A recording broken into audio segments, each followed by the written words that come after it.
¿Me pueden indicar si pueden ver el documento que estoy compartiendo, por favor? Sí, profesor, sí se ve. Perfecto, Profesor, muy sí se bien. logra ver.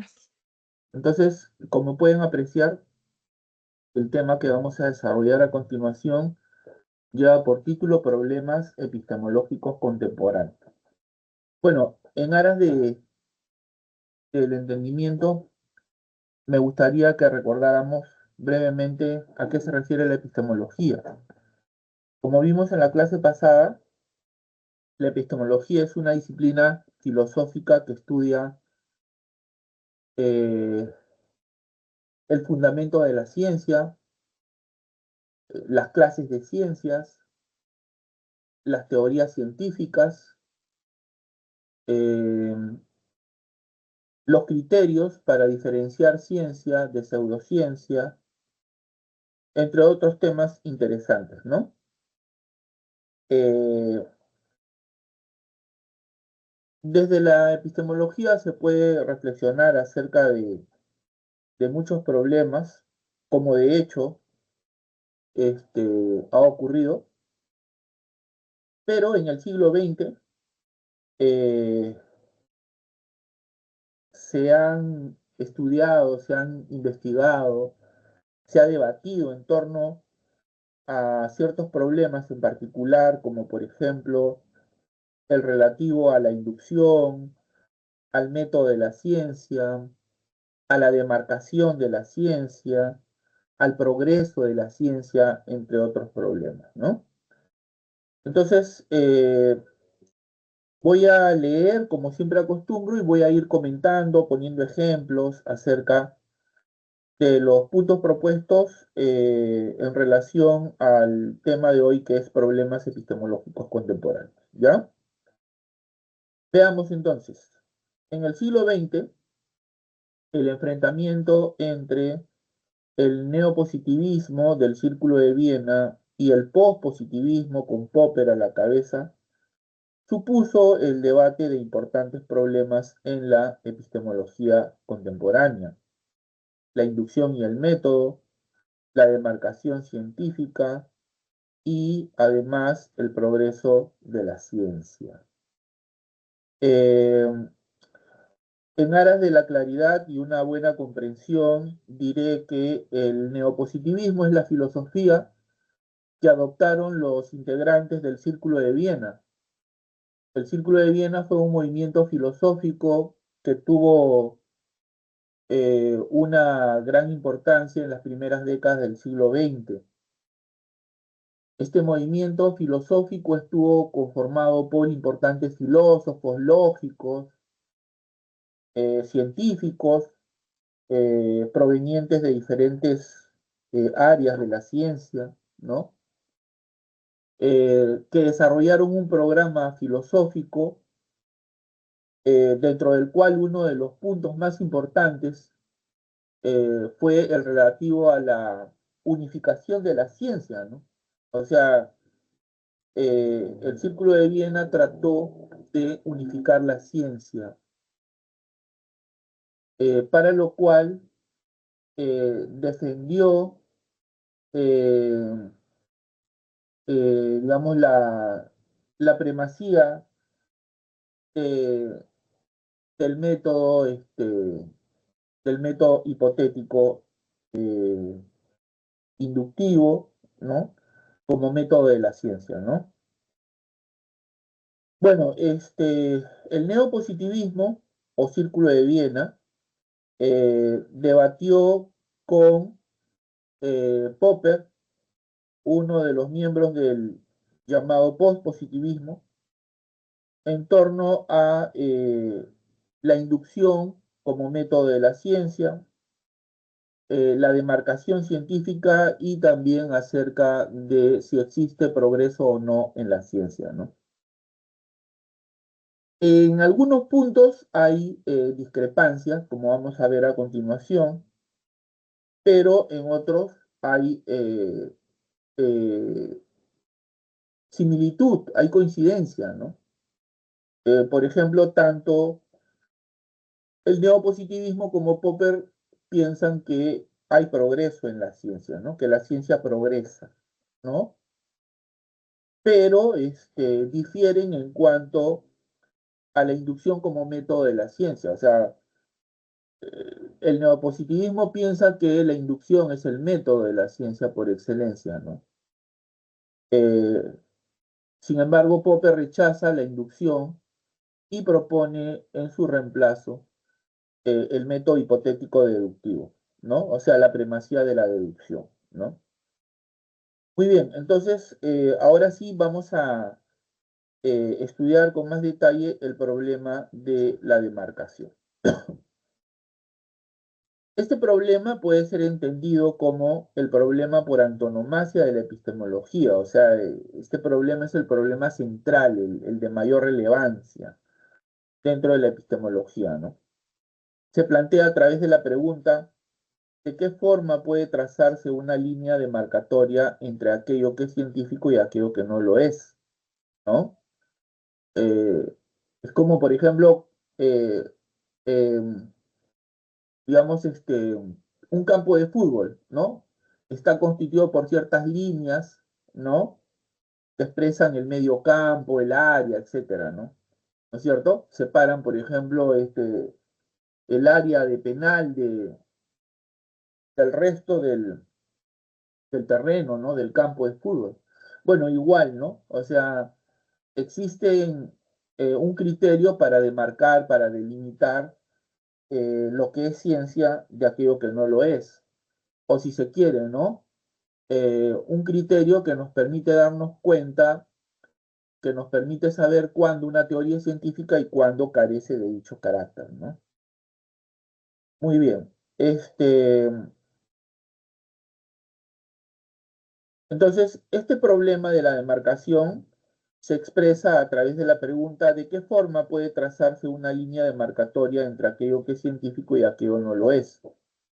O también con la pregunta: ¿cómo podemos diferenciar entre teorías científicas y teorías metafísicas y pseudocientíficas? A propósito, el prefijo pseudo quiere decir falso, ¿no?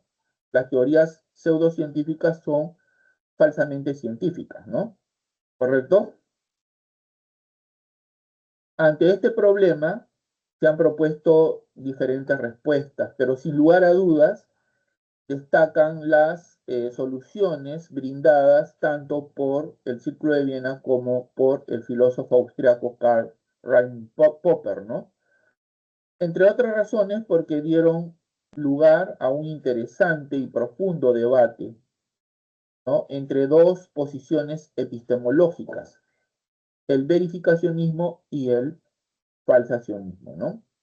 Claro, o sea, el Círculo de Viena propuso como criterio demarcatorio el verificacionismo. O sea, como criterio de cientificidad propuso el verificacionismo, ¿no? El verificacionismo sostiene que una teoría es científica cuando su contenido se puede verificar, ¿no? Repito, el verificacionismo sostiene que una teoría es científica cuando el contenido de esta, cuando el contenido de la teoría se puede verificar. Ejemplo, la proposición: el Sol es una estrella, ¿no? Es científica si solo si su contenido se puede verificar, o sea, si solo si el Sol es una estrella, ¿no? Entonces, si el Sol es una estrella, entonces esa proposición es científica, ¿no? ¿Correcto? O, por ejemplo, esta otra proposición: todos los metales se dilatan con el calor. Esa proposición es científica en la medida en que se puede verificar, para lo cual podemos hacer un pequeño experimento, ¿no? O sea, meter diversos metales al fuego para ver si es que ocurre lo que se afirma, o sea, si es que se dilatan, ¿no es cierto? Muy bien, entonces el verificacionismo sostiene eso, mientras que el falsacionismo, que es el criterio de cientificidad propuesto por Popper en oposición al verificacionismo, sostiene que una teoría es científica si al menos en principio, ¿no? En principio se puede falsar, ¿no es cierto?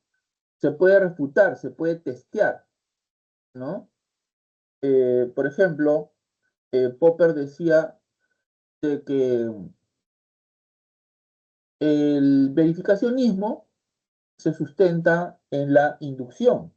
Ya sabemos que la inducción consiste en la observación, se basa en la observación de casos, ¿no? Para luego generalizar, para luego universalizar, ¿no? Bueno, el verificacionismo sostiene pues que eh, la proposición todos los cisnes son blancos es científica en la medida en que eh, se pueda pues observar un número significativo de cisnes blancos, ¿no? O sea, para comprobar la cientificidad de esa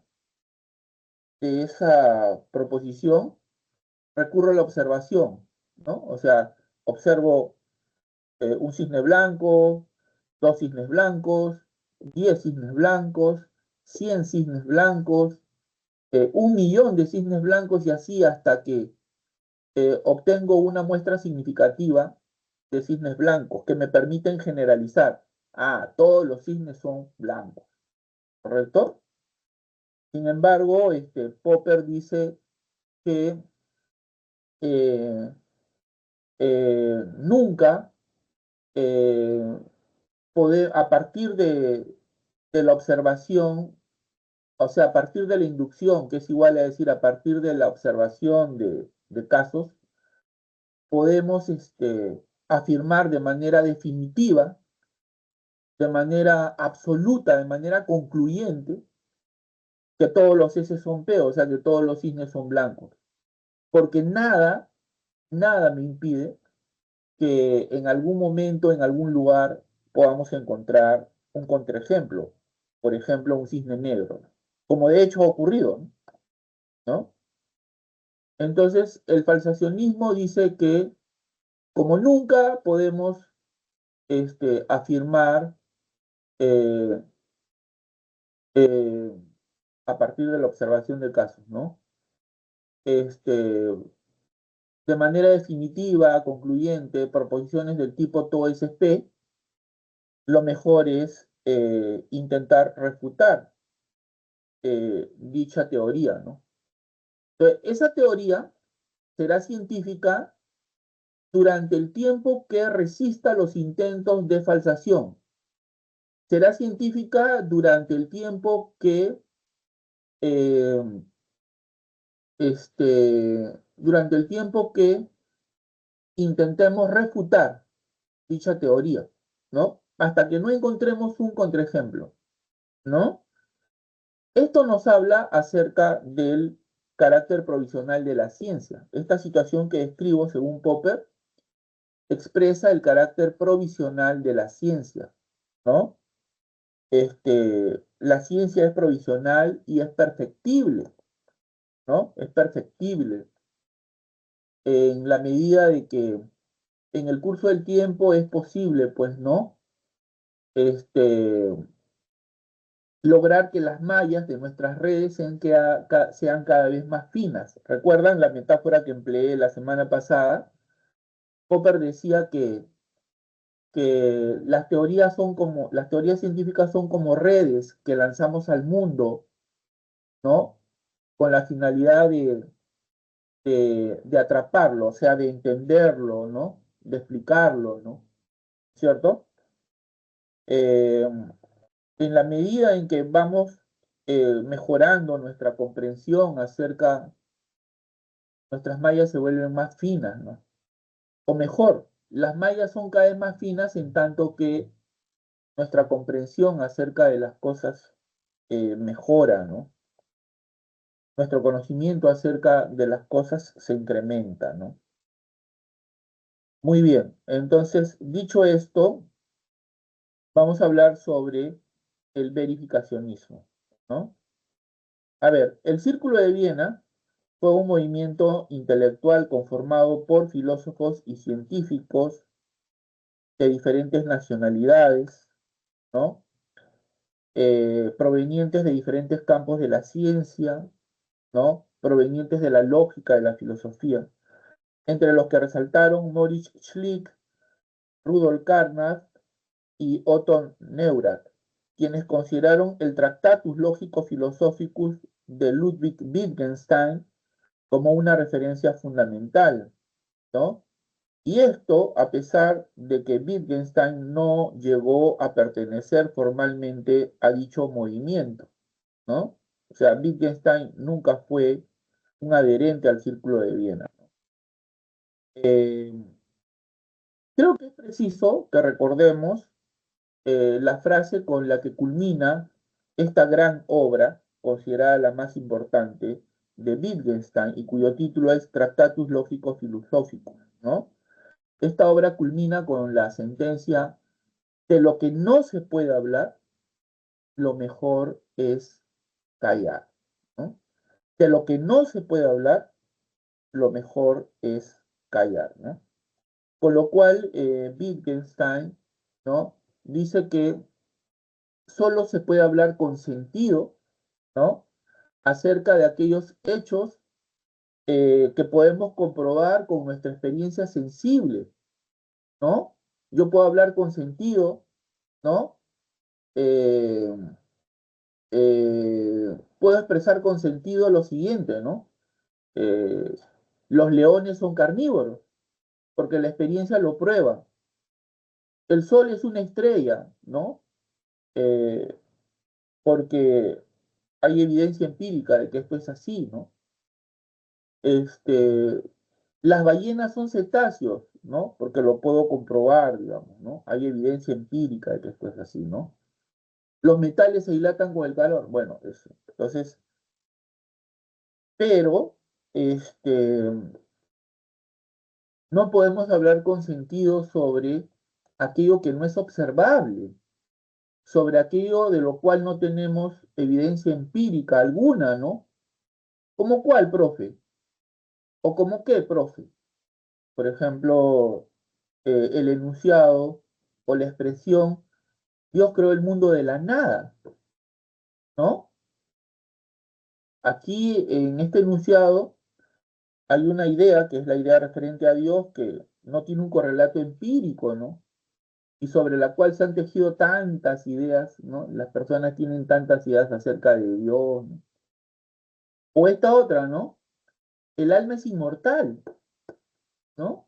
Porque también estamos refiriéndonos, pues, a un concepto que no tiene correspondencia empírica, no tiene un correlato empírico, ¿no? No podemos corroborarlo con los sentidos, ¿no? El alma, ¿cierto? Entonces, tanto los miembros del Círculo de Viena, tanto los filósofos neopositivistas como Wittgenstein coinciden en que este, solo se puede hablar con sentido, ¿no? Aquello que tiene un correlato empírico, aquello que se puede verificar con la experiencia sensible, ¿no? Entre las características del círculo se puede mencionar su crítica radical de todas aquellas tradiciones filosóficas de raigambre metafísica. Claro, el Círculo de Viena rechaza la metafísica, ¿no es cierto? ¿Por qué? Porque se aboca al estudio de entidades que se ubican más allá del mundo natural, ¿no? Como decía hace un momento, que no tienen un correlato empírico, que no se basan en la experiencia empírica, ¿no? Y en eso coinciden con Wittgenstein, ¿no? Por este motivo, frente al problema de la demarcación, los también llamados neopositivistas o neoempiristas, el prefijo neo quiere decir nuevo, ¿no? Recordemos que el positivismo surgió en Europa, su fundador es Auguste Comte, y bueno, el neopositivismo constituye un momento en la evolución de esta filosofía, ¿no?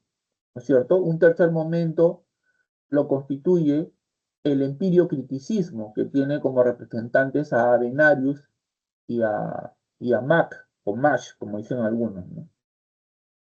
Entre otros, por cierto, ¿no? Bueno, por este motivo, frente al problema de la marcación, los también llamados neopositivistas o neoempiristas abogaron por el verificacionismo como criterio de cientificidad. pues afirmaron que únicamente pueden ser entendidas como teorías científicas aquellas que se pueden verificar, aquellas que se pueden verificar a partir de datos de la experiencia sensorial. ¿Correcto? O sea, para los filósofos del Círculo de Viena solo son científicas las teorías cuyo contenido se puede verificar con datos de la experiencia sensorial, ¿no? Contrario sensu, aquellas teorías que no pueden ser verificadas carecen de toda cientificidad. Ni siquiera cabe decir que sean falsas, ya que simplemente carecen de sentido, en tanto que no otorgan un significado preciso a los conceptos de los que se sirven y no señalan bajo qué condiciones podría establecerse la verdad o falsedad de sus afirmaciones. En el Tractatus Lógico-Philosophicus, Ludwig Wittgenstein expresa una importante coincidencia con este enfoque epistemológico propio del Círculo de Viena cuando afirma que de lo que no se puede hablar, de lo que no se puede hablar, lo mejor es callar, lo mejor es guardar silencio, ¿no es cierto? Entonces, los filósofos neopositivistas coinciden con Wittgenstein en tanto que eh, eh, las teorías que no se pueden verificar no son científicas. De ellas ni siquiera cabe decir que son falsas, simplemente carecen de sentido, ¿no? Carecen de sentido, ¿no? Eh, Recordemos que para Wittgenstein solo tiene sentido hablar de aquello que tiene un correlato empírico. Por ejemplo, a ver, los perros son cuadrúpedos. Ah, es claro, pues yo lo puedo comprobar, ¿no? ¿No es cierto? Puedo comprobar empíricamente que los perros son cuadrúpedos. Puedo comprobar empíricamente que los leones son carnívoros, ¿no es cierto? Tiene sentido entonces decir los leones son carnívoros porque aluden a hechos que tienen un correlato empírico que se pueden verificar empíricamente, ¿no? ¿No? Con datos de los sentidos. Pero no tiene sentido, por ejemplo, decir cosas como el alma es inmortal o, como decía Aristóteles, el alma es la forma del cuerpo, ¿no? O Dios creó el mundo de la nada, ¿no? Como afirman algunos filósofos eh, cristianos, ¿no? ¿No es cierto? Muy bien. Ahora, eh, Popper rechazó el verificacionismo como criterio de cientificidad y en su lugar propuso el falsacionismo, ¿no? Eh, Él sostuvo que el hecho de coincidir con el énfasis del círculo de Viena en los datos sensoriales como fundamento de la investigación científica incluso puede llevarnos a colocar más cerca de las pseudociencias que de las ciencias a teorías científicas como la teoría de la relatividad, ¿no? Bueno, como sabemos, la teoría de la relatividad, en este caso la teoría de la relatividad general, bueno, la especial también, pero aquí estamos aludiendo a la teoría general de la relatividad propuesta por el gran físico Albert Einstein, ¿no? Eh, Permitió hacer predicciones importantes, ¿no? Fundamentales en la ciencia, ¿no? Algunas de las cuales en su momento no se pudieron verificar, ¿no? Que solo pudieron ser comprobadas o verificadas mucho tiempo después, ¿no? Como por ejemplo esta acerca de la curvatura de los rayos de luz en, en las proximidades del Sol, ¿no? Un rayo de luz este, que proviene, por decir, de un cuerpo X, en las proximidades del Sol se curva. Esa predicción solo pudo ser verificada varias décadas después, ¿no? De, de formulada esta teoría de la relatividad general, ¿no? Entonces, desde la perspectiva del verificacionismo, ¿no es cierto? Desde la perspectiva verificacionista, eh, esto no tenía sentido. ¿Por qué? Porque no se podía comprobar en ese momento, ¿no? ¿No es cierto? Sin embargo, o sea, no era científico, era pseudociencia porque no se podía verificar, lo cual era inadmisible, inaceptable para Popper, ¿no? ¿No? Repito, ¿no? Eh, Popper sostuvo que el hecho de coincidir con el énfasis del círculo en los datos sensoriales como fundamento de la investigación científica incluso puede llevarnos a colocar más cerca de las pseudociencias que de las ciencias a teorías científicas como la teoría de la relatividad. Ello debido a que cuando esta fue formulada por Einstein, no tuvo una inmediata verificación empírica. Es decir, no cumplió inicialmente con el criterio de la verificación. Por lo anterior, Popper defiende el falsacionismo o refutacionismo como criterio de demarcación, como criterio de cientificidad. Según él, son científicas aquellas teorías con respecto de las cuales puede hacerse el intento de falsarlas o refutarlas. En cambio, no serán científicas aquellas teorías para las cuales no se pueda siquiera pensar en una situación en la que serían refutadas, ¿no? O sea, solo son científicas, solo aquellas teorías que al menos en principio se puedan falsar, ¿no? Obviamente, esta predicción que se podía hacer a partir de la teoría de la relatividad de Einstein era científica según Popper, ¿no? Que no se pueda verificar o comprobar en ese momento, en los momentos iniciales, no significaba de ningún modo que esta careciera de sentido y que por lo mismo no fuera científica, sino más bien pseudocientífica, ¿no? ¿No es cierto? Entonces, ese es uno de los peligros que vio Popper en el criterio de verificación propuesto por el Círculo de Viena, ¿no es cierto? Eh, en este sentido, la irrefutabilidad no es una virtud, sino un vicio de una teoría. Sucede que la ciencia es una búsqueda sin término o un camino marcado por las conjeturas y las refutaciones. Claro, para Popper, la ciencia progresa, ¿no? La ciencia progresa eh, mediante la propuesta de conjeturas eh, que al no ser, eh, eh, las cuales pueden ser sustituidas por nuevas conjeturas, ¿no? Y así por el estilo, lo cual revela que la ciencia es una búsqueda sin término, ¿no? Una búsqueda sin término. Y la verdad para Popper, ¿no? Él evita hablar de la verdad, para él solo es un ideal regulador de la actividad humana, ¿no? O sea, la verdad es solo un ente regulador, ¿no?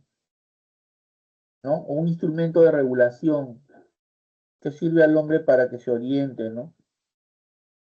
Eh, eh,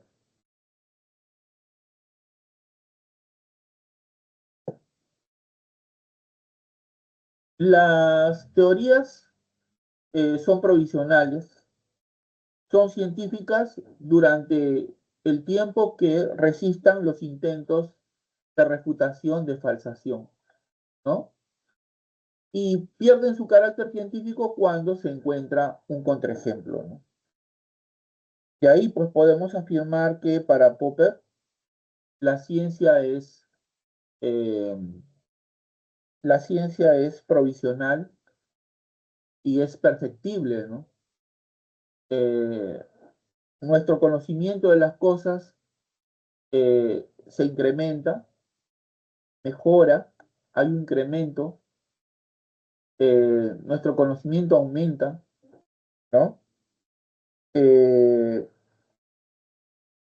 y este progreso supone pues el empleo de conjeturas o hipótesis, ¿no? Que son sustituidas por otras, mejores conjeturas, y así en una búsqueda sin término, ¿no?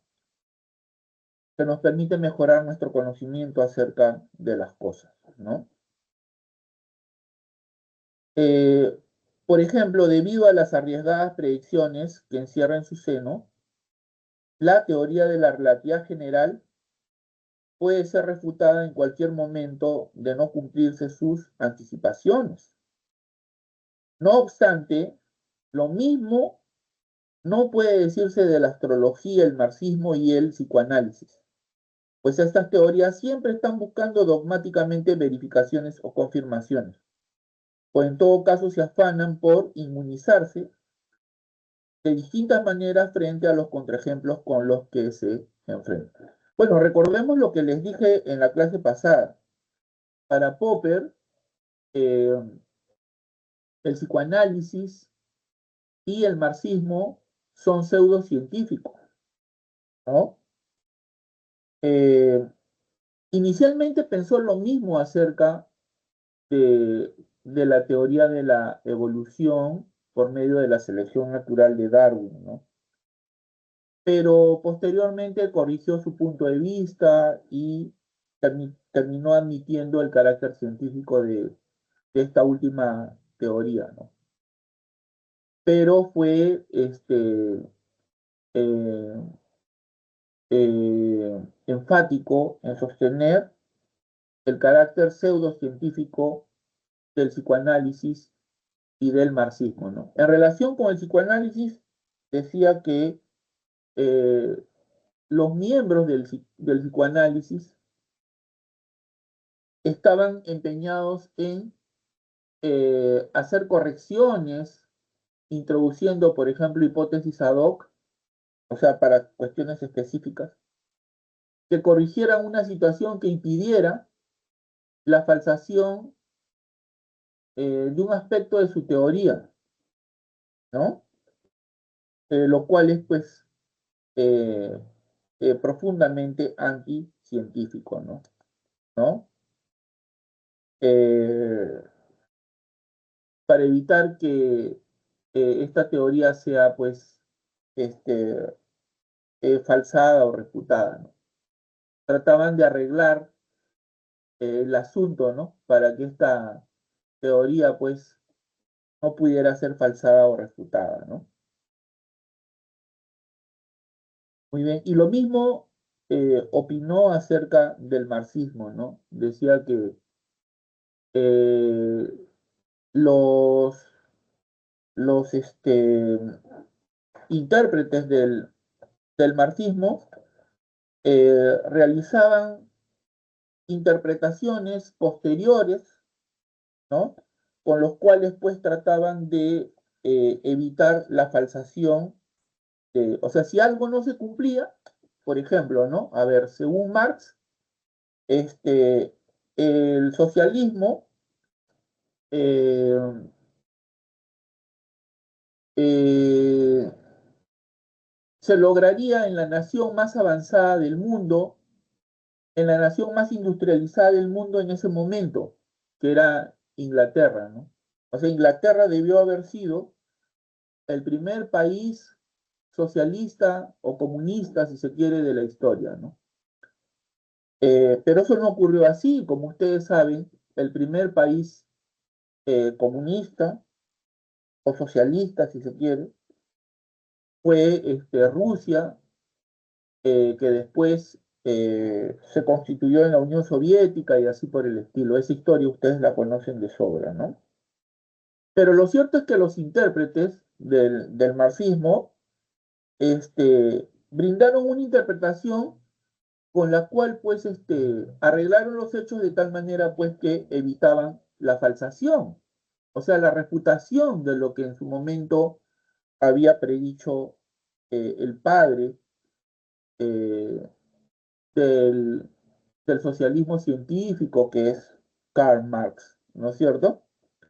Por esa razón es que Popper sostuvo que eh, ni el psicoanálisis ni el marxismo son científicos, son más bien pseudociencias, ¿no?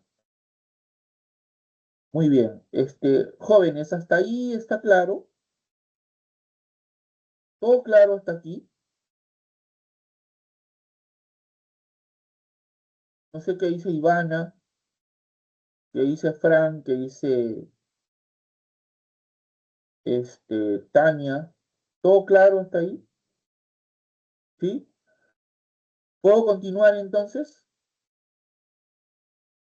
Muy bien, Sí, entonces profe. Sí, vamos a profesor. hablar, perfecto, muchas gracias. Vamos a hablar entonces acerca del problema de la inducción y el método de la ciencia, ¿ya? Otro de los problemas fundamentales de la epistemología se sintetiza con la pregunta: ¿es válido sacar conclusiones generales a partir de casos particulares? Además, debemos tener en cuenta que este problema se asocia directamente con otro interrogante. ¿Cuál es el método más adecuado para que progrese la investigación científica? Bueno, como sabemos, el método inductivo consiste o se basa en la observación de casos, ¿no? Se observan casos particulares para luego generalizar, ¿no? Después de la observación se procede a la generalización, ¿no? Bueno, el Círculo de Viena o los miembros del Círculo de Viena sostuvieron que el método por excelencia de la ciencia es la inducción, ¿no? Es el método más adecuado para lograr el progreso en la investigación científica, la inducción. Sin embargo, en esto, Popper discrepa, ¿no? Popper sostuvo que no es la inducción, sino la deducción el método más adecuado para lograr el progreso de la investigación científica, ¿no? ¿Por qué sostuvo tal cosa? Porque decía que eh, a partir de la observación de casos particulares, nunca por nunca podemos afirmar de manera definitiva, de manera absoluta, de manera concluyente, la verdad de una proposición que tiene el tipo todo es P, todo es P, ¿no? Nunca. Eh, Porque nada nos asegura que en algún momento, en algún lugar podamos encontrar un contraejemplo, ¿no? Muy bien, entonces Popper criticó la inducción en la ciencia, ¿no? Veamos, a propósito del problema de la inducción, también han tenido especial relevancia las soluciones presentadas por el Círculo de Viena y Karl Popper. De hecho, para los neopositivistas sí está justificada la inducción. Por tal razón plantearon que la inducción representa el método más adecuado para el progreso de la ciencia. Inclusive, Schlick, Neurath y compañía entendieron que este método empírico inductivo encarna el rasgo diferenciador de las ciencias empíricas con respecto a la metafísica y la pseudociencia. Por ejemplo, desde este enfoque, resultaría adecuado admitir como verdadero el enunciado: todos los cisnes son blancos, si es que este enunciado estuviera respaldado en un gran número de casos de cisnes blancos observados, ¿no? Bueno, ya lo había dicho hace un momento, ¿no? La proposición todos los cisnes son blancos es científica desde el punto de vista del neopositivismo, en la medida en que esa proposición está respaldada en la observación de un número significativo de cisnes blancos, ¿no? ¿No es cierto? Bueno, así lo plantearon en su momento, eh, bueno, así plantearon en su momento, pues, eh, los miembros del neopositivismo, el método de verificación, ¿no? Y este es un ejemplo, de todos los cisnes son blancos que pone Popper, ¿no? ¿No es cierto? Para criticar precisamente, ¿no?, la validez del método inductivo como base de la investigación científica, ¿no? ¿No? Para Popper no está justificada la inducción en la ciencia, ¿no? No es el método más adecuado para lograr el progreso de la ciencia, ni siquiera si tenemos como base un gran número de casos semejantes. Y no sirve de nada que reformulemos la inferencia inductiva señalando que ésta no alcanza una validez estricta, sino cierto grado de seguridad o probabilidad, pues igualmente este camino conduce a una regresión infinita. Quiere decir que la lógica inductiva no proporciona un rasgo discriminador apropiado del carácter empírico no metafísico de un sistema teórico. Por ejemplo, afirma Popper que por muchas observaciones que tengamos de metales dilatándose, no puede haber garantía lógico-deductiva de que alguna muestra de metal no pueda contraerse en alguna ocasión al ser calentada. O sea, para decirlo en términos más sencillos, según Popper, por más que hayamos observado muchas veces que cada vez que ponemos un metal en el fuego, se derrite, se dilata, ni siquiera la observación de un número significativo de casos como nos permite afirmar de manera definitiva, o sea, para siempre, que todos los metales se dilatan con el calor, con el fuego. Ni siquiera eso, ¿no es cierto? No se puede, dice Popper, ¿no? Porque nada impide que en alguna ocasión, en algún momento, podamos encontrar un metal que no se dilate con el calor, ¿no? Es perfectamente posible, ¿no? De acuerdo con Popper, la ciencia siempre se ha servido de un método hipotético deductivo, basado en conjeturas y refutaciones. Así es como progresa la ciencia, según Popper, ¿no? Mediante la propuesta de conjeturas, o sea, hipótesis, ¿no? Eh, que según el caso van siendo sustituidas por otras, por otras, por otras, y así en una búsqueda sin término, ¿no? La ciencia es eso, es provisional, ¿no es cierto? Es perfectible, ¿no? De esta manera, los enunciados observacionales, o sea, los enunciados que se basan en la observación, no son la base que nos lleva a las verdades científicas, sino que sirven como contraejemplos para intentar refutar las teorías, no para verificarlas. Con esto, todas las explicaciones científicas deben concebirse como incompletas, ya que siempre será posible cuestionarlas y corregirlas, ¿no? O sea, una teoría no es científica porque su contenido se puede verificar, según Popper. Al contrario, una teoría es científica eh, cuando es posible, cuando es susceptible de ser refutada, ¿no? Mediante un contraejemplo, ¿no? Con esto, todas las explicaciones científicas deben concebirse como incompletas, ya que siempre será posible cuestionarlas y corregirlas. Esta es la razón de que la evolución de la física, la química, la biología y otras ciencias aparezca como un proceso sin fin de correcciones y aproximaciones mejores.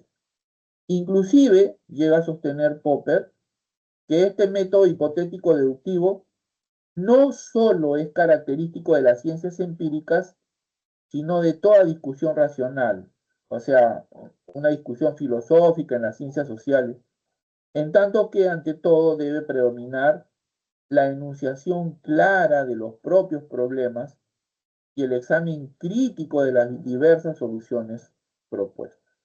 ¿Correcto? Muy bien. Entonces, ojalá que se pueda ver un ratito, por favor. He tenido problemas con mi máquina antes de que empiece la clase, pero voy a tratar de hacerlo siguiente, un ratito, ¿ya?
Bueno, estaba intentando, disculpen, pero no se puede. En todo caso, vamos a continuar con el otro punto, ¿ya? ¿Parece? A ver.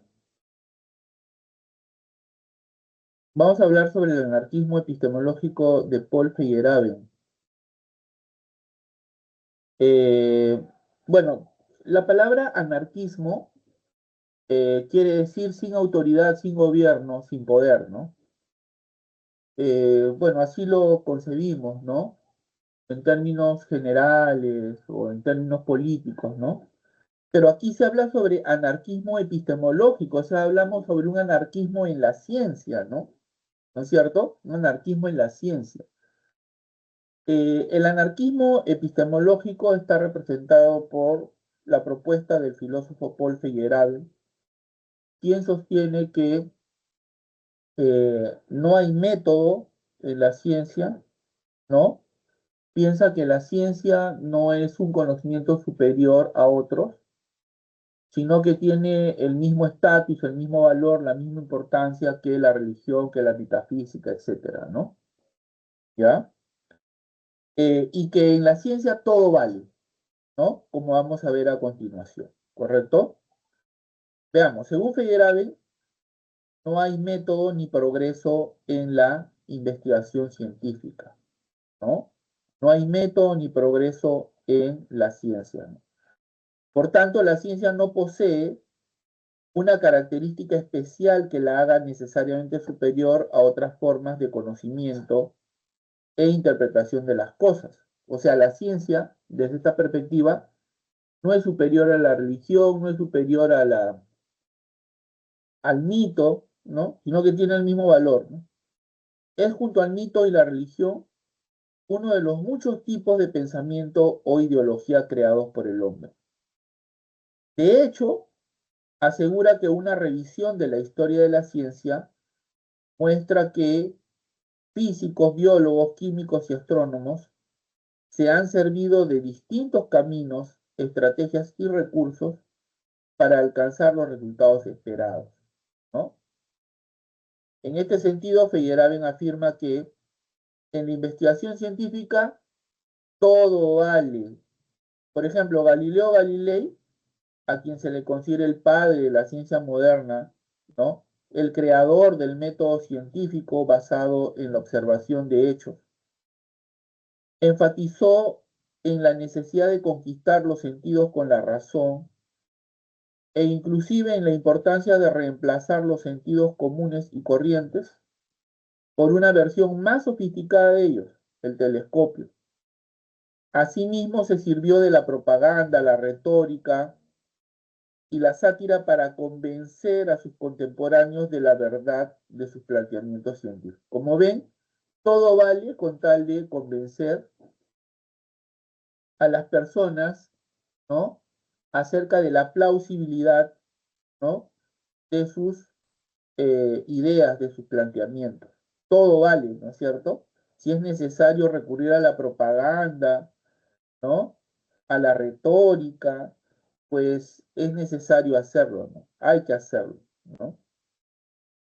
La epistemología de Feyerabend se funda en una concepción ética que otorga gran valor a la libertad individual. Para él, una visión anarquista de la ciencia aumenta la libertad del individuo, ya que hace posible emanciparlo frente a restricciones metodológicas. También le permite gozar de la libertad para elegir entre la ciencia y otras formas de conocimiento. El Estado debe ser neutral frente a todas las ideologías, de tal manera que cada uno escoja la que mejor se adapte a sus necesidades e intereses. Por esta razón defendió la separación del Estado y la ciencia. O sea, este, para él, una visión anarquista de la ciencia incrementa la libertad del individuo, ya que lo despoja de las restricciones propias de los métodos, ¿no? Que son algo así como una camisa de fuerza que impide los movimientos de la persona, ¿no? También le permite gozar de la libertad para elegir entre la ciencia y otras formas de conocimiento, ¿no? O sea, ¿por qué el Estado, el gobierno, cualquier institución me van a obligar a mí, ¿no? A que si tengo alguna dolencia, algún mal, vaya a tratarlo a un hospital, a una clínica, ¿no? O sea, yo soy libre de atenderme, pues, si quiero, con un chamán, con un curandero, ¿no? ¿No? O sea, desde esta perspectiva, ¿no es cierto? Se defiende la libertad del individuo, ¿no? ¿Por qué? Porque la ciencia, ¿no? Tiene el mismo valor, el mismo estatus que eh, otras clases de conocimiento, ¿no? Tiene el mismo estatus que la religión, que el mito, que la magia, etcétera, ¿no? Ahora vamos a hablar sobre el problema del progreso científico, ¿no? Bueno, un tercer problema epistemológico importante es el referente a si hay progreso en la ciencia, si la ciencia progresa o no, ¿no? Este problema se expresa con la pregunta, ¿cómo funciona y se desarrolla la investigación científica a lo largo del tiempo? Anteriormente se ha podido notar cómo el Círculo de Viena y Popper, pese a las importantes diferencias que mantuvieron entre sí, coincidieron en defender la idea de que el conocimiento científico se perfecciona y amplía a lo largo de la historia, ¿no? O sea, para Popper y los integrantes del Círculo de Viena, la ciencia progresa, hay progreso en la ciencia, ¿no? La ciencia se perfecciona a lo largo del tiempo, ¿no? Sin embargo, el epistemólogo norteamericano Thomas Kuhn no está de acuerdo con estos planteamientos. Para él, no existe una meta a la que se dirija el desarrollo científico, por lo que la investigación en ciencia no es lineal ni acumulativo, sino que más bien se constituye a partir de grandes saltos o cambios a los que denominó revoluciones científicas, revoluciones que llevan a la comunidad científica de un paradigma a otro, ¿no? Tras un proceso en el que todo un campo científico profesional entra en crisis como consecuencia de nuevos descubrimientos y o teorías científicas nuevas. Antes de continuar con mi explicación, me gustaría referirme brevemente al concepto de paradigma. ¿Qué cosa es un paradigma eh, según Thomas Kuhn? Bueno, dicho en términos muy simples, un paradigma es una guía, es un modelo que orienta la investigación de la comunidad científica. Ese paradigma está compuesto por varios elementos, entre los cuales cabe mencionar a las teorías científicas, ¿no? O sea, un paradigma está compuesto por una teoría científica, un lenguaje propio, una lógica, ¿no? Bueno, entre otros elementos importantes, ¿no? O sea, quiero que quede claro que paradigma no es sinónimo de teoría científica. La teoría científica es tan solo un elemento del paradigma, ¿correcto? Ahora, como se dijo, para Kuhn no hay progreso en la ciencia, ¿no? La ciencia no progresa. Lo que hay es sustitución de paradigmas, ¿no? En la ciencia, un paradigma sustituye a otro, ¿no? Eh, la sustitución de un paradigma implica que todos volvamos a cero, ¿no? O sea, tenemos que, nos obliga a ver, si se quiere, el mundo, a ver las cosas de una manera totalmente diferente, de una manera nueva, ¿no?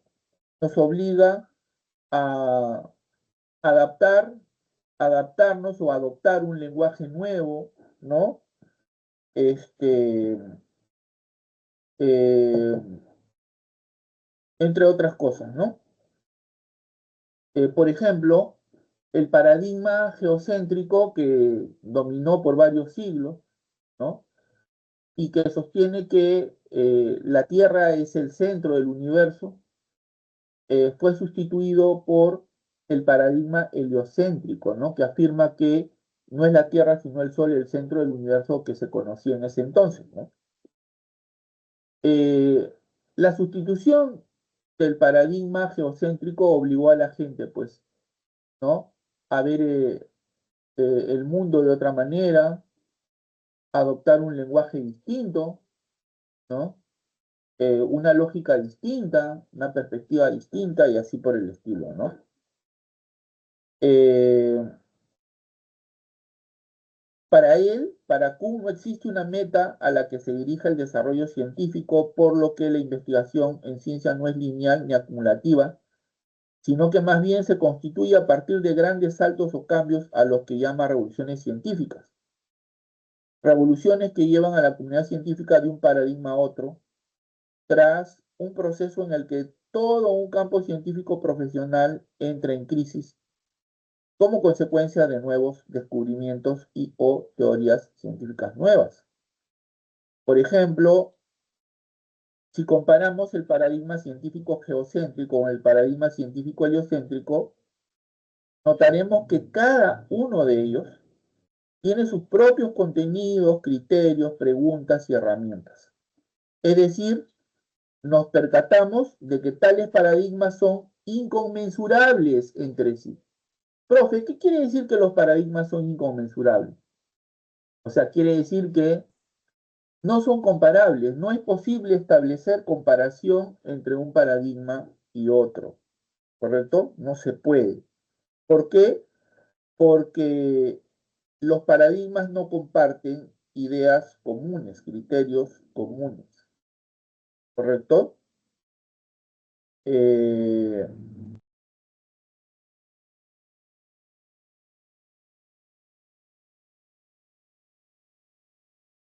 por eso es que los paradigmas no se pueden comparar, porque no hay ideas ni criterios comunes que compartan y que permitan hacer pues una comparación entre ellos, ¿no? Eh, es como si alguien afirmara que es imposible comparar a Pelé con Maradona, ¿no? Sus argumentos son, bueno, jugaron en épocas distintas, eh, con base en planteamientos y esquemas futbolísticos diferentes. Bueno, ese sería su argumento, ¿no? No hay forma de comparar a uno con otro, ¿no? Cada uno en su tiempo, ¿no? Diría, ¿no? Bueno, ¿por qué? Porque no hay criterios que permitan establecer la comparación, diría, ¿no? Bueno, ¿qué es lo que Kuhn dice, ¿no? Los paradigmas son inconmensurables en tanto que no comparten criterios o ideas que permitan hacer una comparación entre sí, ¿no? A tal punto que incluso puede afirmarse que el cambio de paradigma científico trae consigo un cambio total en la visión que tienen los científicos acerca del universo.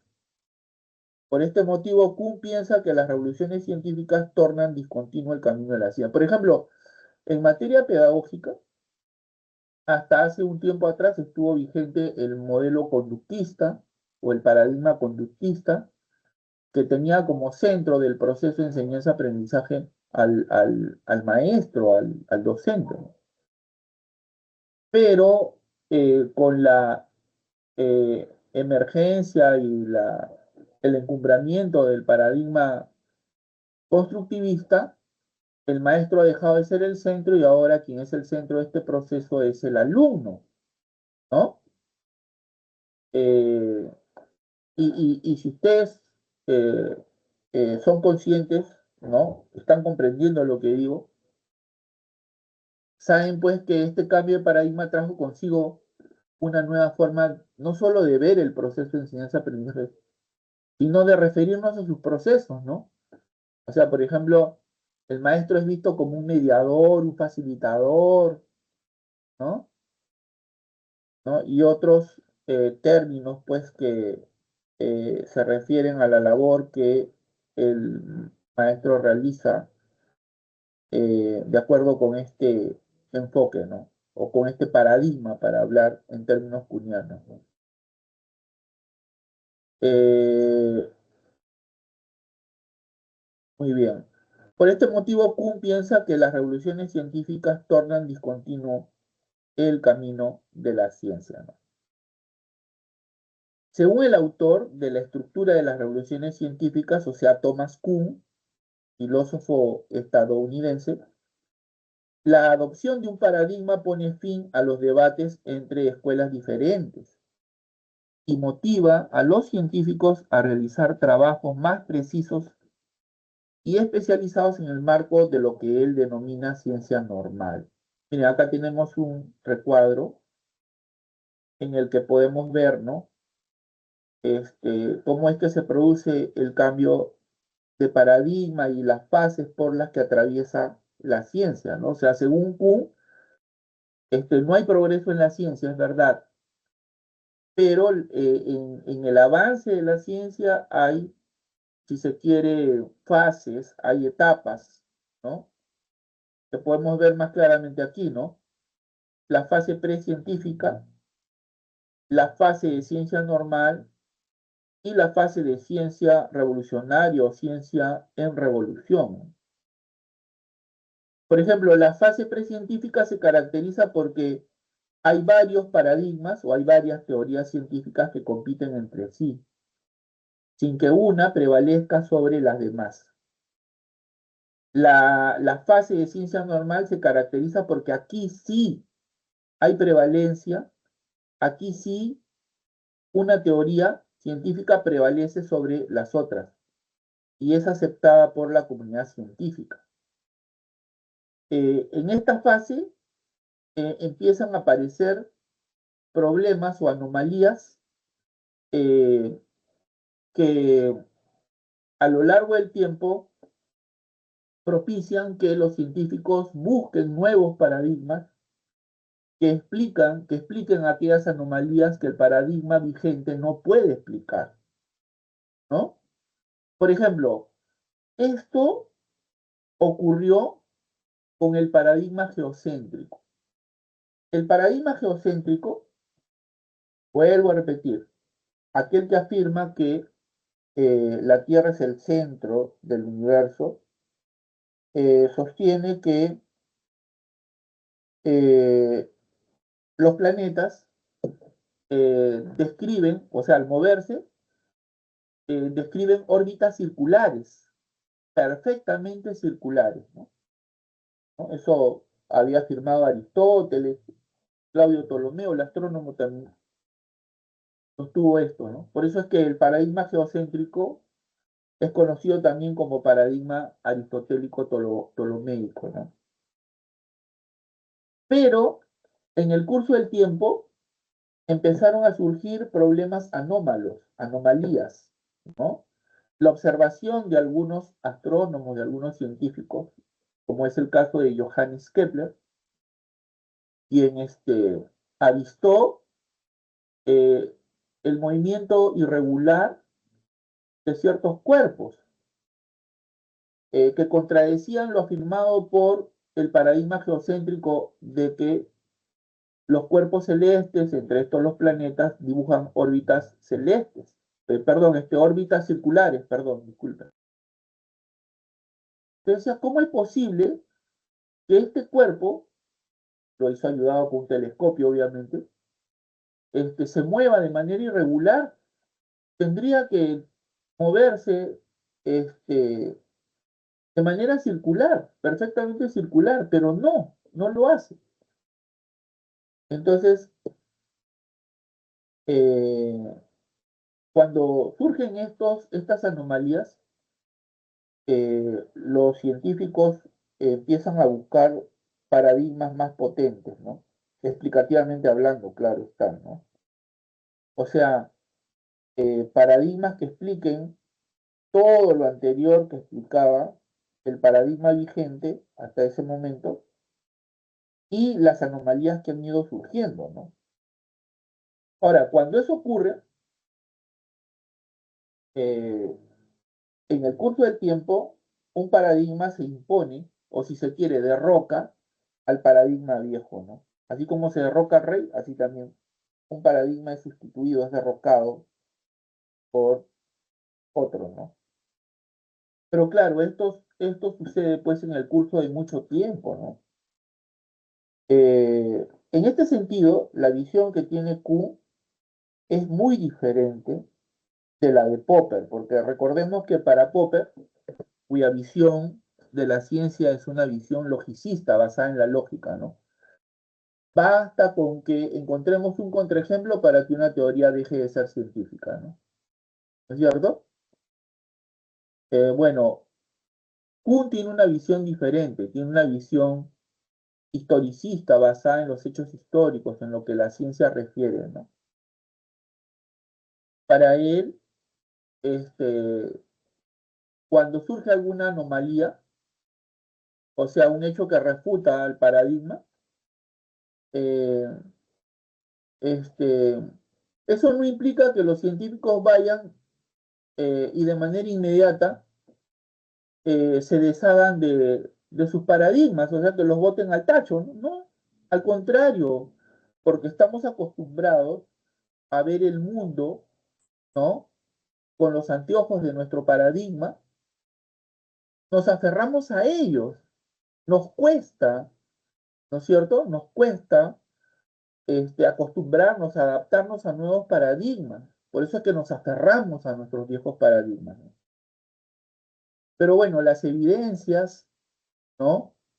Eh, se vuelven tan contundentes que nos obligan a abandonar nuestras viejas ideas, nuestros viejos paradigmas, ¿no?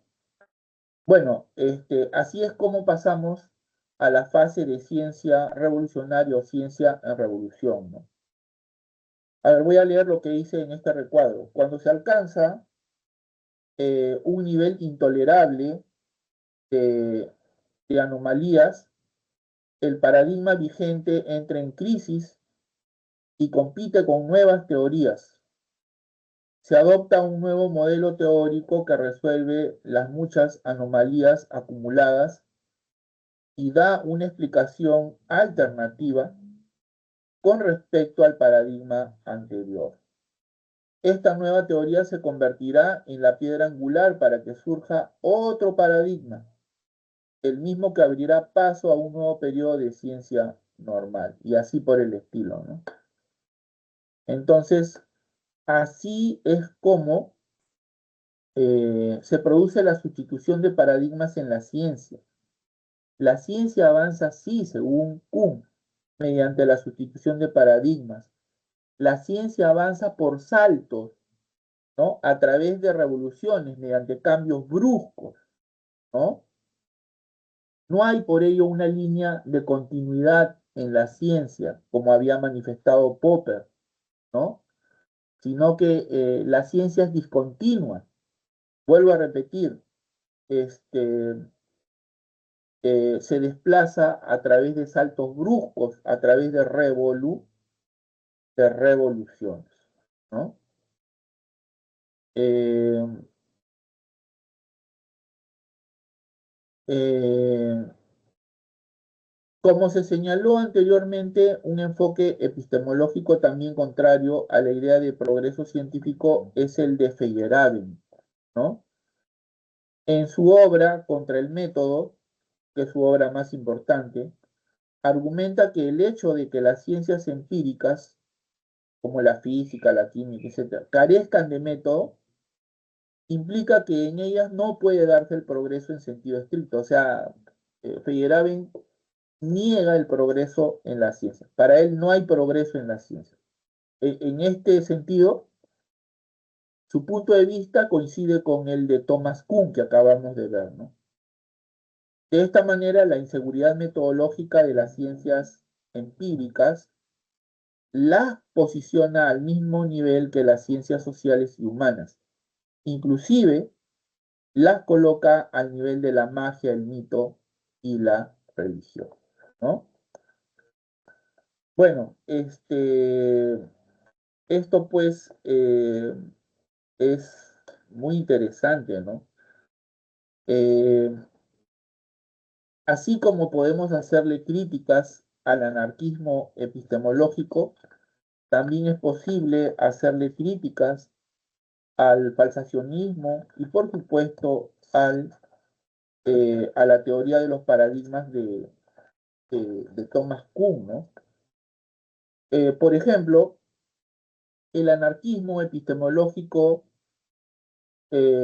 defendido por Feyerabend ha sido objeto de duras críticas. Por ejemplo, se le acusa que sus planteamientos nos conducen a un relativismo extremo y a la pérdida de racionalidad, ¿no? Eh, ¿Por qué? Porque si no existen reglas objetivas para juzgar las teorías, se vuelve imposible distinguir entre la ciencia buena, o sea, aquella que está basada en evidencias rigurosas, y la pseudociencia, como por ejemplo la astrología, entre otros casos de pseudociencias, ¿no? Por otro lado, el anarquismo epistemológico nos conduce a la arbitrariedad. Los críticos del anarquismo epistemológico argumentan que sin un marco de racionalidad mínima, la elección entre teorías se convierte en una cuestión de gusto personal, persuasión retórica o poder social, socavando el principio de elección racional de teorías, ¿no? Bueno, como les decía, pues, eh, eh, así como se pueden hacer críticas al anarquismo epistemológico defendido por Feyerabend, también se pueden hacer críticas al falsacionismo y a la teoría de los paradigmas. Pero para concluir, eh, esto de las críticas al anarquismo epistemológico, diré que eh, si bien hay un punto válido en los planteamientos de Feyerabend, que es su flexibilidad, ¿no? Este, También es cierto que la falta total de reglas y racionalidad mínima priva a la ciencia de su capacidad para separar la realidad de la fantasía y justificar su estatus especial como una forma de conocimiento confiable y progresista, ¿no? Ahora, si ustedes me preguntaran, profe, y a la teoría de los paradigmas de Kuhn, este, eh, ¿qué, qué críticas se le han hecho? Bueno, entre las principales críticas, ¿no? Que se le han hecho a la teoría de los paradigmas de Thomas Kuhn está pues la ambigüedad del término paradigma, ¿no? O sea, los críticos sostienen que Kuhn no define de manera clara y precisa qué cosa es un paradigma, ¿no? Es la crítica más frecuente y más temprana que se le ha hecho a Kuhn, ¿no? La referente al término paradigma, ¿no? O sea, como un concepto que es usado de manera inconsistente, con múltiples significados, a lo largo de la obra de estructura de las revoluciones científicas, ¿no?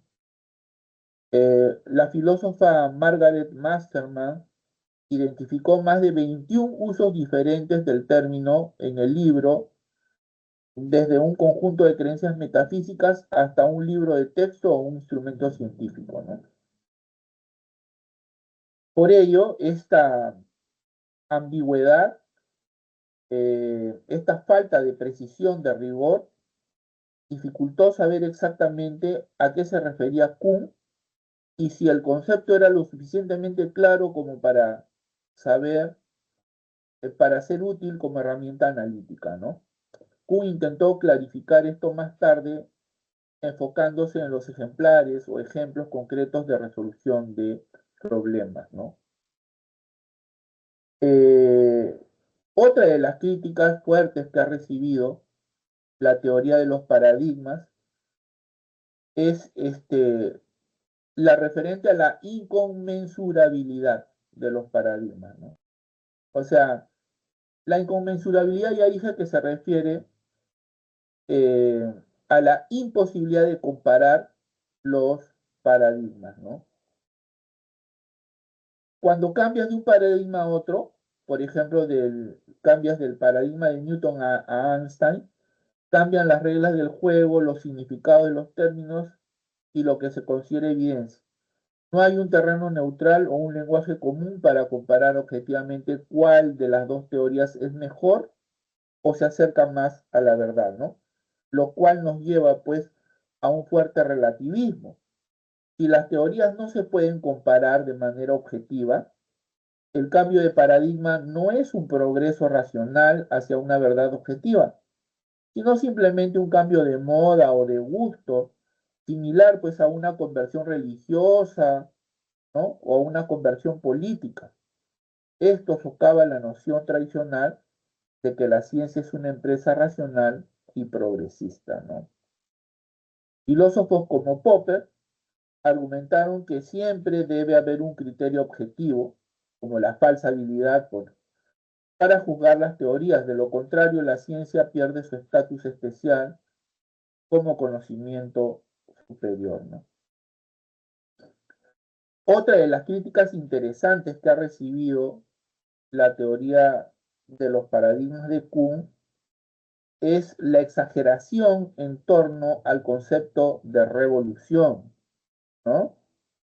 Los críticos de Kuhn piensan que eh, el modelo de Kuhn es demasiado dramático, ¿no? Eso es lo que piensan algunos filósofos como Stephen Tullman, ¿no?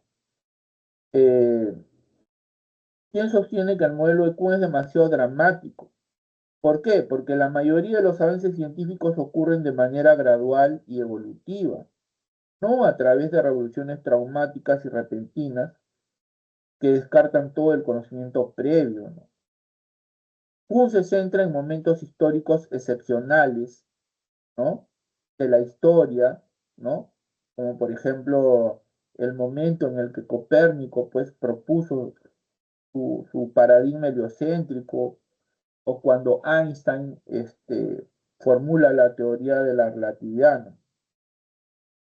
Y generaliza esos eventos a toda la historia de la ciencia, ignorando el progreso acumulativo que ocurre durante la ciencia normal, ¿no? Bueno, entonces estas son algunas de las críticas que ha recibido la teoría de los paradigmas eh, de Kuhn, ¿no? Y si ustedes me preguntaran, profe, eh, ¿qué críticas importantes se le han hecho al falsacionismo sostenido por Popper? Bueno, hay varias, ¿no? Eh, por ejemplo, eh, eh, esta crítica que proviene pues de filósofos de la ciencia como Duen o el mismo Quine, ¿no? Eh, Quienes han hecho las críticas técnicas más importantes al falsacionismo. El falsacionismo de Popper asume que cuando un experimento contradice una teoría, la teoría eh, deja de ser científica. Sin embargo, en la práctica científica esto rara vez es tan sencillo, ¿no? Un experimento científico no prueba una sola hipótesis aislada, sino un conjunto complejo de hipótesis interrelacionadas, ¿no? Entonces, cuando un experimento falla, no sabemos con certeza qué parte del conjunto es la culpable? ¿Es la ley fundamental de la gravedad o es que el telescopio estaba mal calibrado o hay una fuente de error experimental desconocida, ¿no? Por otro lado, los científicos rara vez abandonan una teoría central solo por un resultado anómalo. Tienden a culpar a las hipótesis auxiliares o al diseño experimental. Esto debilita la idea popperiana de una falsación concluyente e instantánea, ¿no? ¿Correcto? Por otro lado, también se ha hecho énfasis en el papel de las hipótesis ad hoc, o sea, para un fin específico, ¿no? Popper condenó el uso de hipótesis ad hoc, o sea, hipótesis añadidas después de un experimento fallido, ¿no? Hipótesis añadidas después de un experimento fallido solo para salvar la teoría de la falsación. Sin embargo, la historia de la ciencia sugiere que estas hipótesis son a menudo necesarias y fructíferas. Un ejemplo de lo que digo es cuando los astrónomos descubrieron anomalías en la órbita de Urano utilizando la teoría newtoniana. No falsaron la teoría de Newton. En su lugar propusieron la hipótesis ad hoc de que existía otro planeta desconocido cuya gravedad causaba la anomalía. Esta hipótesis llevó al descubrimiento de Neptuno. Si los científicos hubieran seguido el falsacionismo estricto de Popper, habrían descartado la teoría de Newton prematuramente y no habrían hecho este descubrimiento crucial. A veces salvar una teoría es un paso científico válido. Muy bien, jóvenes. Entonces ya para ir finalizando esta sesión, vamos al último problema de la noche, que es el referente a la crítica a la ciencia y a la tecnología, ¿no? A ver, un ratito.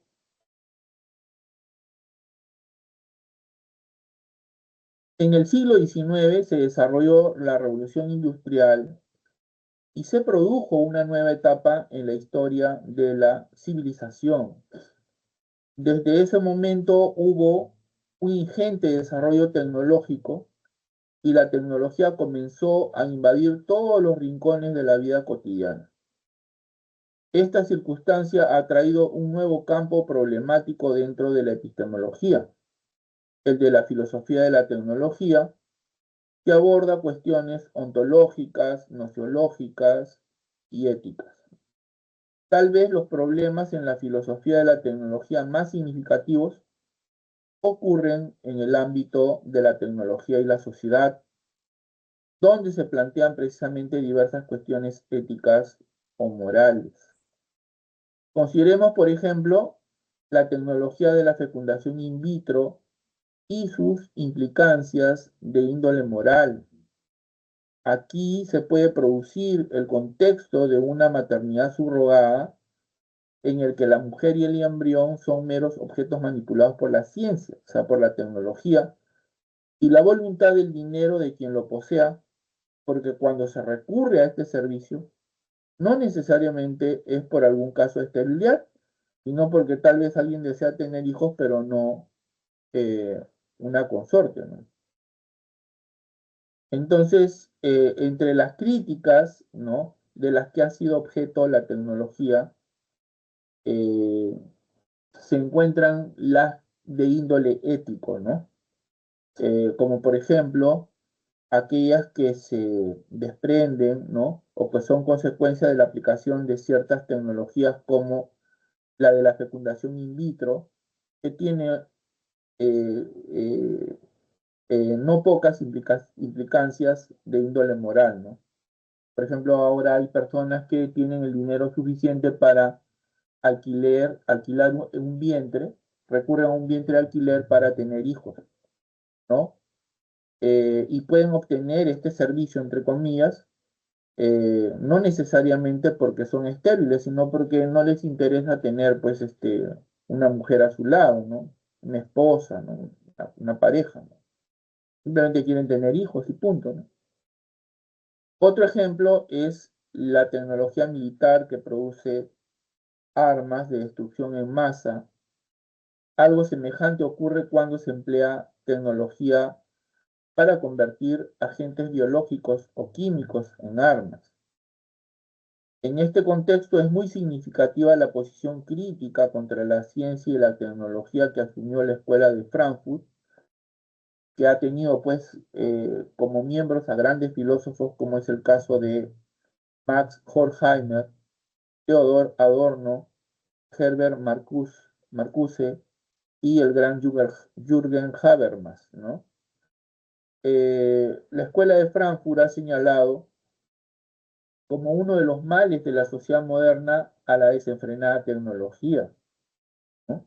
Al respecto, Jürgen Habermas ha expresado que la ciencia y la tecnología pueden obedecer a asunciones de carácter ideológico, intereses y opresión. Con lo cual, pues, este, abona en favor de aquella idea contraria a la neutralidad de la ciencia. Claro, durante mucho tiempo hay filósofos pues, que defendían una supuesta neutralidad de la ciencia, ¿no? La ciencia es neutra, pero desde otras perspectivas, desde otras tradiciones, desde otras escuelas, como la de Frankfurt, algunos de sus miembros, como Habermas, han sostenido que la ciencia no es neutral, ¿no? Que la ciencia y la tecnología pueden obedecer o en todo caso siguen, eh, están al servicio de la ideología, al servicio de intereses y pueden ser usados con fines de opresión, ¿no? Ahora bien, ya hemos hablado acerca de las implicancias ontológicas, sociológicas y éticas de la tecnología, pero ¿qué cosa es la tecnología y qué la diferencia, por ejemplo, de la técnica, ¿no?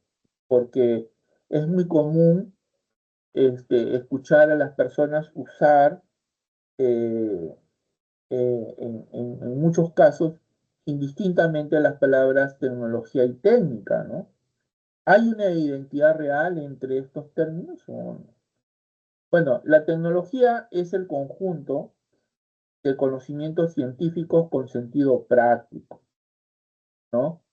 Es la ciencia aplicada a la producción.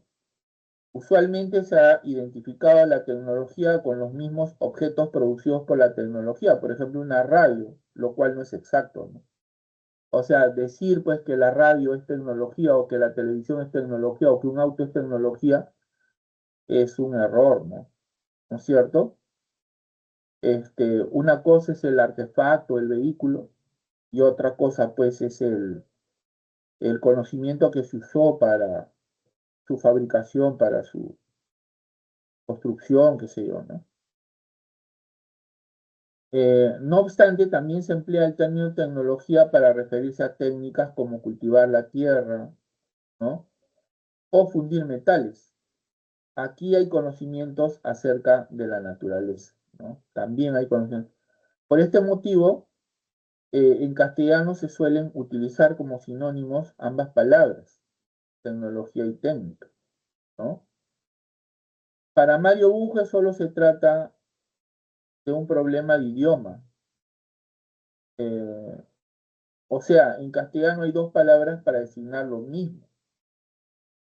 Claro, eso sostuvo, pues, pero luego también ha hecho distinciones importantes entre, ¿no? Este mismo filósofo ha hecho una distinción entre técnica y tecnología, ¿no? ¿Por qué razón? Porque para él, si bien hay una relación, también existen diferencias entre ambos, ¿no? Eh, por ejemplo, eh, en algún momento Mario Bunge sostuvo que ciencia y tecnología no son lo mismo. Eh, Sostiene que la técnica es el concepto más antiguo y fundamental. Se refiere al conjunto de procedimientos, habilidades y métodos prácticos que se usan para lograr un fin específico, ¿no? Generalmente en la producción o la artesanía. ¿Cuáles son las características de la técnica? Bueno, se centra en la acción y el resultado inmediato, ¿no? Se aprende por ensayo y error, por imitación, por tradición. No requiere necesariamente un conocimiento científico profundo de por qué funcionan las cosas, ¿no? Por ejemplo, un herrero medieval tenía una técnica excelente para forjar espadas sin conocer la química del acero, ¿no? El objetivo de la técnica es la utilidad inmediata, ¿no? Mientras que la tecnología es un concepto moderno. Para Bunge es la tecnología científica o ciencia aplicada. La tecnología es técnica, pero con un fundamento científico sistemático. ¿Cuáles son las características de la tecnología según este gran epistemólogo argentino? La tecnología utiliza el conocimiento científico puro y aplicado para diseñar, optimizar y justificar sus métodos y productos. Por ejemplo, la ingeniería aeroespacial aplica las leyes de la física y la aerodinámica. Eh, por otro lado, implica modelos, teorías y un entendimiento profundo del por qué y el cómo funcionan los procesos. Por otro lado, la base científica permite una innovación más rápida y predecible que la técnica tradicional. ¿Cuál es el objetivo de la tecnología según Bunge? Es la optimización, la eficiencia y la solución de problemas complejos con un fundamento racional, ¿no? En resumen, para Bunge, toda tecnología es técnica porque implica un conjunto de procedimientos. Pero no toda técnica es tecnología, repito, pero no toda técnica es tecnología. La tecnología es una técnica que ha sido racionalizada y fundamentada por el conocimiento científico. En este sentido, Bunge aboga por una sociedad impulsada por la tecnología, ¿no? Racional y basada en la ciencia, y no solo por la técnica tradicional, ¿no? Por su parte, el filósofo eh, de la ciencia, eh, Miguel Quintanilla, eh, existe una diferencia entre técnica y tecnología, ¿no? Para él, la técnica es el concepto más amplio, el género, se refiere a cualquier sistema de acción instrumental eficaz, orientado a transformar objetos o controlar el mundo, ¿no? Abarca desde la talla de sílex prehistórica hasta la cirugía moderna, ¿no? Su objetivo es la eficacia práctica, el saber hacer, ¿no? Mientras que la tecnología es una especie particular y avanzada de técnica. Emerge con la modernidad y se caracteriza por ser un sistema de acción intencional, consciente y altamente organizado. Utiliza conocimiento sofisticado, no necesariamente científico, pero sí sistemático, y es objeto de planificación, evaluación y reflexión, ¿no? Quintanilla la asocia con los sistemas técnicos industriales y ingeniería moderna, ¿no? Para Quintanilla, la tecnología es un nivel superior de la técnica, caracterizado por su complejidad y su integración sistemática, ¿no? Para Bunge, volviendo a este gran filósofo argentino, la distinción es más estricta y se centra en el fundamento cognitivo de la práctica, ¿no? Ya dije que la técnica se basa fundamentalmente en la experiencia, la tradición. La tecnología es la ciencia aplicada. Se basa en la aplicación sistemática y deliberada del conocimiento científico, ¿no? Ambos filósofos, Bunge y Quintanilla, rechazan la confusión cotidiana de los términos técnica y tecnología. La principal diferencia es que para Quintanilla o que Quintanilla se enfoca en la complejidad organizativa y la intencionalidad como la línea divisoria, ¿no? La tecnología es una técnica moderna y compleja. Mientras que Bunge se enfoca en la aplicación de la ciencia, como la línea divisoria. O sea, la tecnología es la técnica basada en la ciencia, la otra no. Bueno, y así vamos llegando entonces al fin de esta sesión. Como pueden ver, al final de la separata hay una lectura complementaria que trae consigo una pregunta. La respuesta a esta pregunta se ubica en la alternativa D de dado. D de dado. En cuanto a los ejercicios de clase de la semana, las respuestas son las siguientes. A ver, 1, D de dado. 2, B de barco. 3, D de dado. 4, C de casa. 5, B de barco. 6, D de dado. 7, C de casa. Y 8, D de dado. No sé si quieren que les repita nuevamente o... Profe, A la ver, número 3 es de dado, ¿correcto? la número 3. 3.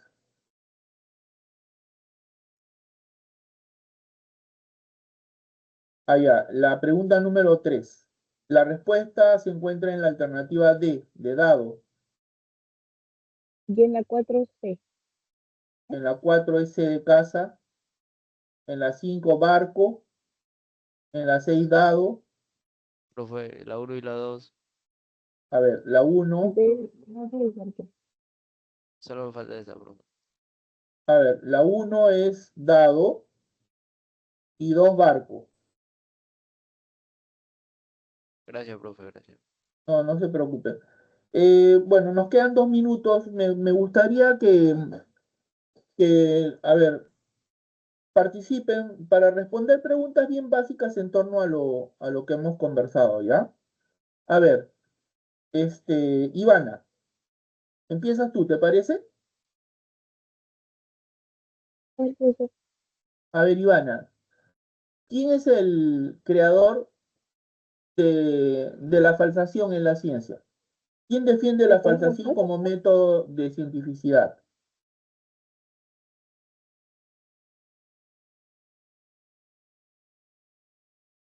¿Quién? Profesor, no lo escucho muy bien. ¿Quién es el creador de qué? No te escucho bien. ¿Me podría volver a repetir la pregunta? ¿Quién es el creador de qué? Claro, ¿quién es cuál es el filósofo que propone a la falsación como criterio de cientificidad?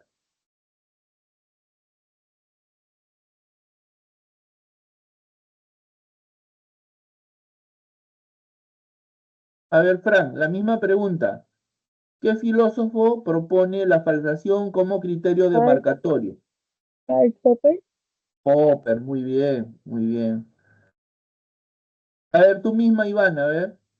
¿Y qué filósofos proponen como criterio de cientificidad el verificacionismo?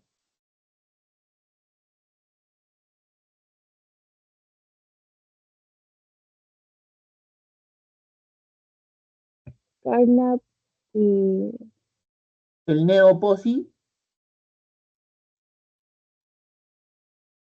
el neopositivismo, ¿no es cierto? A ver, Ivana, solamente dime verdadero o falso, ¿ya? A ver, según Popper, no hay progreso en la ciencia.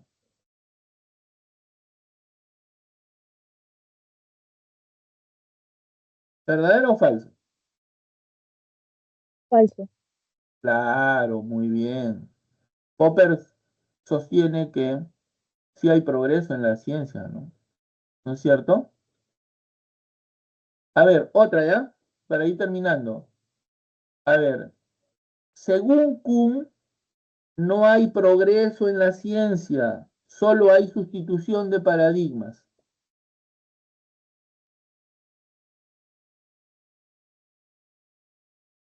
Según Kuhn, no hay progreso en la ciencia, solo hay sustitución de paradigmas. ¿Verdadero o falso, Ivana? ¿Verdadero? Muy bien, felicitaciones, eres una trompa. Bueno, jóvenes, no quiero, es sábado, me imagino que están cansaditos, yo también he terminado un poco cansado. Me hubiera gustado poder compartir un par de videitos con ustedes, pero ha estado fallando mi máquina, hoy pienso arreglarla entre hoy y mañana. Este, bueno, que tengan unas felices fiestas. Gracias por la paciencia, por la atención. Nos vemos próximamente. Cuídense mucho. Hasta luego. Gracias, profe. Hasta luego, Buenas noches. profesor. Muchísimas gracias. Cuídense mucho. Hasta luego.